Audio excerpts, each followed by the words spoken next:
The year was 1901, and on the quiet shores of Shoreham, Long Island, a lone figure paced with purpose. His name was Nikola Tesla, a man many called a genius, others a madman. In his hands were blueprints for a structure that defied everything the world understood about energy.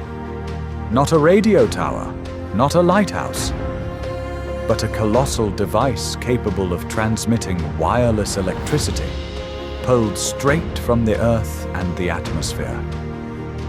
Tesla believed energy was a force of nature, like air or water, meant to be free to all.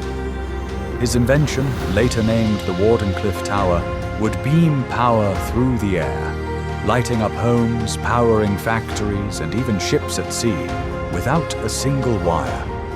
The project was funded by none other than J.P. Morgan, who thought Tesla was building a new kind of radio. But Tesla had a secret. He had no intention of building a traditional communications tower. He was preparing to upend the global energy industry before it had even fully formed. Every bolt, every coil, every copper sphere was part of a grand plan to free humanity from dependence on fossil fuels and greedy monopolies. To Tesla, the tower was not just a machine, it was the beginning of a global energy revolution.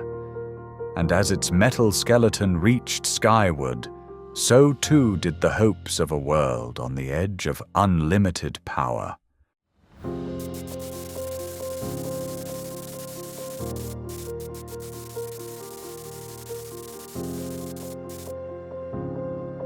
J.P. Morgan, who had backed the tower with $150,000, began asking pointed questions. Where do we put the meter? The moment he realized there was nothing to sell, he pulled his funding. Behind closed doors, whispers turned into warnings. Tesla's dream was their nightmare. Morgan had money in copper wiring, Edison controlled patents in direct current, Rockefeller ruled oil, and all of them stood to lose. If Wardenclyffe worked, centralized power plants, coal shipments, oil pipelines, all of it would become obsolete. Tesla wasn't just an inventor now, he was a threat to the world's most powerful empires. Rumors began spreading that Tesla was unstable, erratic, dangerous. One by one, his allies vanished, and the man once celebrated as a genius was now seen as a liability to progress. Or at least, the version of progress that could be monetized.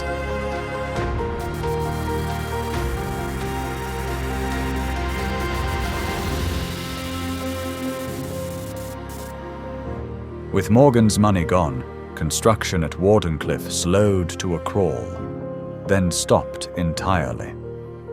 The once ambitious tower stood like a rusting skeleton against the sky, unfinished and forgotten by the world. But Tesla hadn't given up. He still believed he could change everything. What he didn't know was that he was being watched. Government agents, corporate spies, and so-called investigators began poking around his labs under the guise of safety concerns. His workshop was broken into. Diagrams vanished. Coils were sabotaged. Letters were intercepted. The press, once dazzled by his lightning shows, now called him delusional, a wizard lost in fantasy. Even his former allies in science began to distance themselves, afraid of being associated with his increasingly radical ideas. Tesla responded with cryptic announcements, claims that he had invented a death ray so powerful it could wipe out armies in a flash. Some said it was a bluff to protect himself. Others believed he had really discovered something too dangerous to reveal. Either way, the tide had turned. Tesla was no longer a hero. He was a liability with a target on his back. And as the tower rusted in silence, so too did the last hope of a free energy revolution.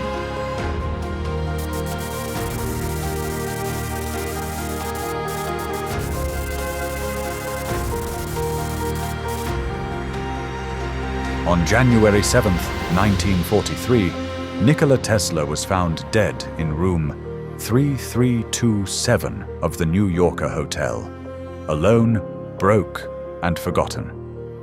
The man who once dreamed of powering the Earth now had just a few cents to his name. But within hours of his death, something strange happened. Agents from the US government, some say the FBI, others say even higher, stormed the room and seized everything. Trunks, journals, drawings, prototypes. Over 80 boxes of Tesla's life's work vanished into federal custody. Among the confiscated documents were rumored blueprints for wireless energy towers, earthquake machines, and the infamous death ray. The official line was that his research was theoretical, even worthless. But if it was so worthless, why was it classified? The documents were handed to a government physicist for analysis, Dr. John G. Trump, uncle of future US President Donald Trump. He concluded that Tesla's work posed no threat, but skeptics believe that was a cover story to bury the truth. Some say the military feared Tesla's ideas falling into enemy hands during World War II. Others believe they took what they needed and hid the rest forever. Whatever the case, the genius who dreamed of freeing the world died in silence, and his greatest secrets died with him, or were stolen.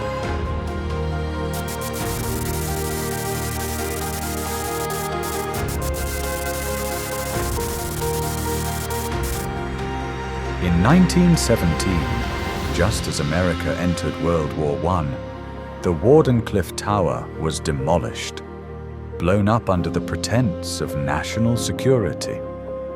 Officials claimed it was to prevent it from being used by German spies, but no evidence of such a threat was ever found. What they truly destroyed may have been far more dangerous, an idea that challenged the very foundation of global power. Tesla's vision was never about profit. It was about liberation through technology. Decades later, pieces of his dream began to reappear.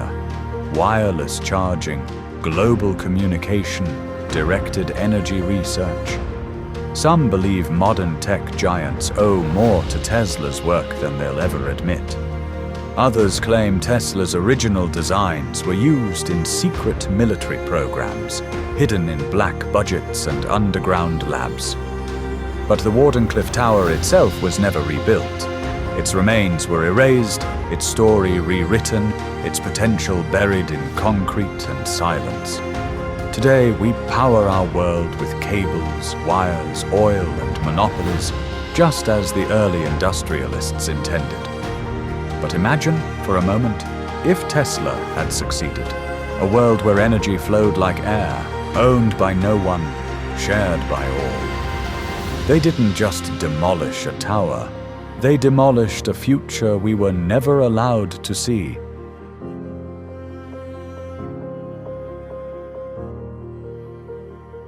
Thanks for watching. If you liked this video, hit that like button. And if you want to see more, subscribe. We post every week, and you don't want to miss what we have in store.